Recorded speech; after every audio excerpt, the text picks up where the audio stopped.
Complex மாலம் கட்டிட்டா எப்படி கடை நடத்த முடியும்? அவன் குறைஞ்ச விலையில கூட விற்கலாம்.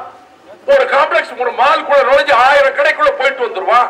இங்க பக்கத்துல நிலத்தை வளைச்சு போட்டு, ஏன்னா இந்தியாவில் எங்கேயுமே நிலம் கிடையாது, தமிழ்நாட்டில் தான் நிலம் இருக்கு. விவசாயி நிலத்தை வித்துறவே விற்காதீங்க. ₹1,00,000 கேட்பான், இன்னைக்கு 50 லட்சத்துக்கு போகும் 5 வருஷம் போனா.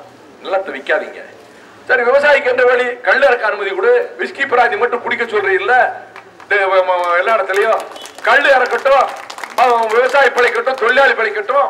இல்ல இல்ல, மதுவை அனுமதிக்க கூடாது. அப்ப மதுக்கடைகளை மொத்தமா மூடு.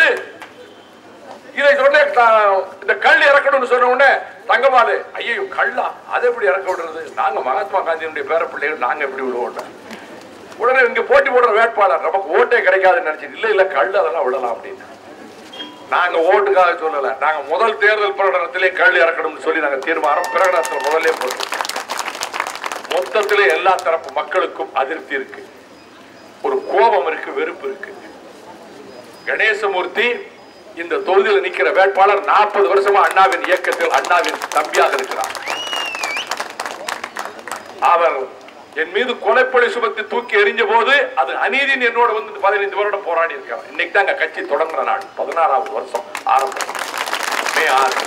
நான் ஈரோட்டுக்கு கணேசமூர்த்தி ஊருக்கு வரணும்தான் நான் டூரையே மாத்தி வச்சுட்டு 6ஆம் தேதி ஈரோட்டில் இருக்கணும்னு நான் வந்தேன். பெரியார் பிறந்த இடம் இல்லையா, பெரியார் வாழ்ந்த இடம் இல்லையா, அண்ணா பயிற்சி பெற்ற இடம் இல்லையா, அதுக்காக வந்தேன். இன்றைக்கு இவருடைய மனிதநேய படிகளை நான் எத்தனையோ சொல்லலாம். ரத்த தான கழகம்ங்கிறது தமிழ்நாட்டில் ஒரு கட்சியில தொடங்கினது முதல்ல கணேசமூர்த்தி தான்.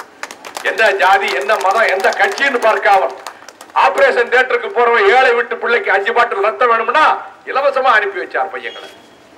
அதே போல நுழைவுத் தேர்வு இருந்தது, இலவச நுழைவுத் தேர்வு முகாம்கள் இந்திய தமிழ்நாட்டிலேயே அமைச்சு கொடுத்தது அவர் தான். 3000 ரூபாய் 5000 ரூபாய் புத்தகங்களை இலவசமாக கொடுத்து பேராசிரியர்களை கொண்டு வந்து பயிற்சி கொடுத்து ஏழை விட்டு பையனை இன்ஜினியர் டாக்டர் ஆகிறான். அவங்க எந்த கட்சிக்கு ஓட்டு போட்டாங்கன்னு கேட்டாரா கணேசமூர்த்தி? எங்களுக்கு பயிற்சி முகாம் வர்றிய, உங்க அப்பா எந்த கட்சி, உங்க அப்பா யாருக்கு ஓட்டு போட்டாரு கேட்டாங்களா? அதெல்லாம் கேட்க மாட்டாங்க. நானும் சிவகாசியில் இவர் ஆரம்பிச்ச மாதிரி தான் நான் ஆரம்பிச்சேன். மொத்தத்தில் நல்ல அவர் ஒரு மக்களுக்கு தொண்டாற்றக்கூடியவர். எளிதில் அணுகலாம் அவர் எந்த நேரத்தில் அணுகலாம். அவர் போன் பண்ணா வருவாரு, குறைகளை சொன்னா தீர்த்து வைக்க முயற்சிப்பாரு. இயற்கையான ஒரு மனிதாபிமானம் உள்ள ஒரு நல்ல மக்கள் தொண்டர்.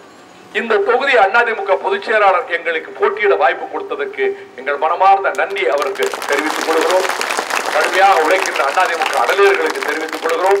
இந்த வெயிலை பொருட்படுத்தாமல் அடியேன் பேச்சை இவ்வளவு நேரம் கேட்ட கொடுமுடி மக்களுக்கும் நன்றி தெரிவித்து பம்பரம் சின்னத்துக்கு வாக்களிக்குமாறு வேண்டி விடைபெறுகிறேன். நன்றி.